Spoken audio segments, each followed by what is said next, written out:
कोई 600 वर्ष पुरानी बात है। विजयनगर का साम्राज्य सारी दुनिया में प्रसिद्ध था। उन दिनों भारत पर विदेशी आक्रमणों के कारण प्रजा बड़ी मुश्किल में थी। हर जगह लोगों के दिलों में दुख, चिंता और गहरी उधेड़-बुन थी। पर विजयनगर के प्रतापी राजा कृष्णदेव राय की कुशल शासन व्यवस्था, न्यायप्रियता और प्रजा वात्सल्य के कारण वहाँ प्रजा बहुत खुश थी।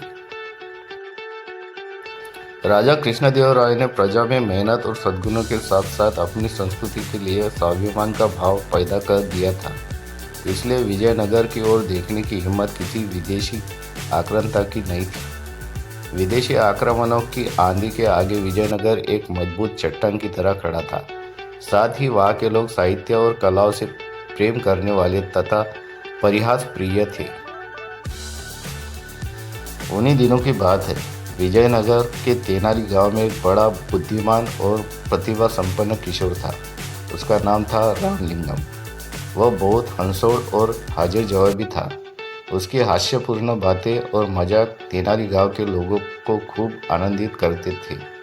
रामलिंगम खुद ज़्यादा हंसता नहीं था, पर धीरे से कोई ऐसी चतुराई की बात कहता था कि सुनने वाले हंसते हंसते लोटपोट हो जाते। उसकी बातों में छुपा हुआ व्यंग्य और बड़ी सूझबूझ होती, इसलिए वह जिसका भी मजाक उड़ाता वह शख्स भी द्वेष भुलाकर औरों के साथ खिलखिलाकर हंसने लगता था। यहाँ तक कि अक्सर राह चलने वाले लोग भी रामलिंगम की कोई चतुराई की बात सुनकर हंसते हंसते लोटपोट हो जाती। अब तो गांव के लोग कहने लगे थे, बड़ा अद्भुत है ये बालक। हमें तो लगता है कि रोते हुए लोगों को भी हंसा सकता है। रामलिंगम कहता, पता नहीं रोते हुए लोगों को हंसा सकता हूँ कि नहीं, पर सोते हुए लोगों को जरूर हंसा सकता हूँ। सुनकर आसपास खड़े लोग ठठाकर हंसने लगे। यहाँ तक कि तेनाली गांव में जो लोग बाहर से आते उन्हें भी गांव के लोग रामलिंगम के अजब अजब किस्से और कारनामे सुनाया करते थे। सुनकर वे भी खिलखिलाकर हंसने लगते और कहते, तब तो यह रामलिंगम सचमुच अद्भुत है। हमें तो लगता है कि पत्थरों को भी हंसा सकता है। गांव के एक बुजुर्ग ने कहा, भाई हमें लगता है कि यह घूमने के लिए पास के जंगल में जाता है, तो वहाँ के पेड़ पौधे और फूल पत्ते भी इसे देखकर जरूर हंस पड़ते होंगे। एक बार की बात है, रामलिंगम जंगल में घूमता हुआ माँ दुर्गा के एक प्राचीन मंदिर में गया। उस मंदिर की मान्यता थी और दूर दूर से लोग वहाँ माँ दुर्गा का दर्शन करने आया करते थे। रामलिंगम भीतर गया तो माँ दुर्गा की अद्भुत मूर्ति देखकर मुग्ध रह गया। माँ के मुखमंडल से प्रकाश फूट रहा था। रामलिंगम की मानो समाधि लग गई। फिर उसने दुर्गा माता को प्रणाम किया और चलने लगा। तभी अचानक उसके मन में एक बात अटक गई। माँ दुर्गा की 4 मुख थे, 8 भुजाएं थी। इसी पर उसका ध्यान गया और अगले पल उसकी बड़ी जोर से हंसी छूट गई। देखकर माँ दुर्गा को बड़ा कौतुक हुआ। वे उसी समय मूर्ति से बाहर निकलकर आई और रामलिंगम के आगे प्रकट हो गई। बालक तू हंसता क्यों है?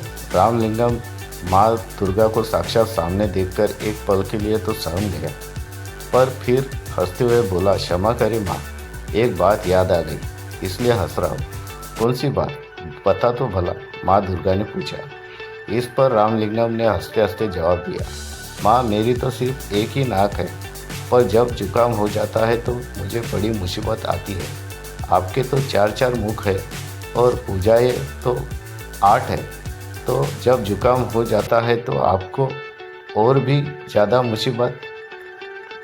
रामलिंगम की बात पूरी होने से पहले ही माँ दुर्गा खिलखिलाकर हंस पड़ी। बोली, हट पगले, तू माँ से भी मजाक करता है। फिर हंसते हंसते उन्होंने कहा, पर आज मैं समझ गई कि तुझमें हास्य की बड़ी अनोखी सिद्धि है। अपनी इसी सूझबूझ और हास्य के बल पर तू नाम कमाएगा और बड़े बड़े काम करेगा। पर एक बात याद रख, अपनी इस हास्य वृत्ति का किसी को दुख देने के लिए प्रयोग मत करना। सबको हंसाना और दूसरों की भलाई के लिए काम करना। जा, तू राजा कृष्णदेव राय के दरबार में जा, वही तेरी प्रतिभा का पूरा सम्मान करेंगे।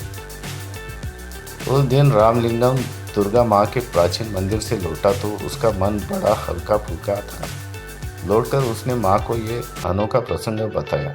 सुनकर माँ चकित रह गई और फिर होते होते पूरे तेनाली गांव में यह बात फैल गई कि रामलिंगम को दुर्गा माँ ने बड़ा अद्भुत वरदान दिया है।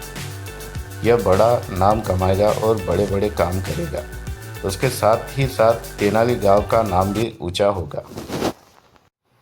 ऐसे ही मज़ेदार कहानियों के लिए चैनल को लाइक कीजिए, शेयर कीजिए और सब्सक्राइब कीजिए। धन्यवाद।